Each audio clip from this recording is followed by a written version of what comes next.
ગુજરાત શિક્ષણ વિભાગે વિદ્યાર્થીઓને અપાતી પોસ્ટ મેટ્રિક શિષ્યવૃત્તિના નિયમોમાં ફેરફાર કર્યો હતો।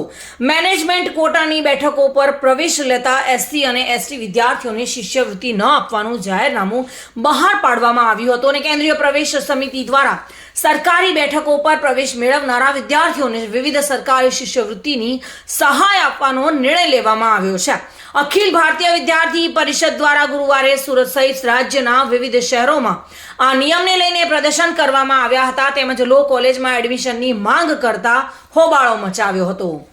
સહાય આપવાનો નિર્ણય લેવામાં આવ્યો છે। અખિલ ભારતીય વિદ્યાર્થી પરિષદ દ્વારા ગુરુવારે સુરત સહિત રાજ્યના વિવિધ શહેરોમાં આ નિયમને લઈને પ્રદર્શન કરવામાં આવ્યા હતા તેમજ લો કોલેજમાં એડમિશનની માંગ કરતા હોબાળો મચ્યો છે।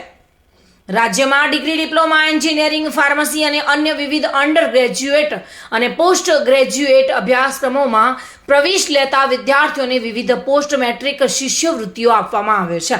વર્ષ 2024ના અંતમાં શિક્ષણ વિભાગ દ્વારા શિષ્યવૃત્તિના નિયમોમાં ફેરફાર કરતી સૂચના જારી કરવામાં આવી હતી। અગાઉ સરકારી અને મેનેજમેન્ટ ક્વોટામાં બંને બેઠકો પર પ્રવેશ લેતા એસસી અને એસટી વિદ્યાર્થીઓને શિષ્યવૃત્તિ માટે લાયક ગણવામાં આવતા હતા પરંતુ હવે મેનેજમેન્ટ ક્વોટા પર પ્રવેશ લેતા વિદ્યાર્થીઓને શિષ્યવૃત્તિનો લાભ ન આપવાનો નિયમ બનાવવામાં આવ્યો છે અને કેન્દ્રીય પ્રવેશ સમિતિ દ્વારા હાથ ધરવામાં આવતી પ્રવેશ પ્રક્રિયામાં સરકારી બેઠકો પર પ્રવેશ મેળવનારા વિદ્યાર્થીઓને જ વિવિધ શિષ્યવૃત્તિ માટે પાત્ર ગણવામાં આવશે।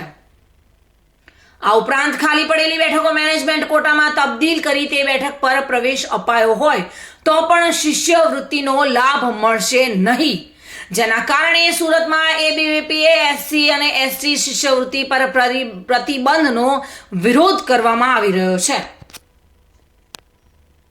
સુનિલ ગાંજાવાલા સાથે bureau report, today Gujarati news.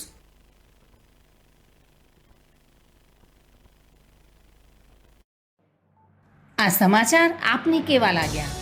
Today ન્યૂઝને લાઈક, શેર અને સબસ્ક્રાઇબ કરો।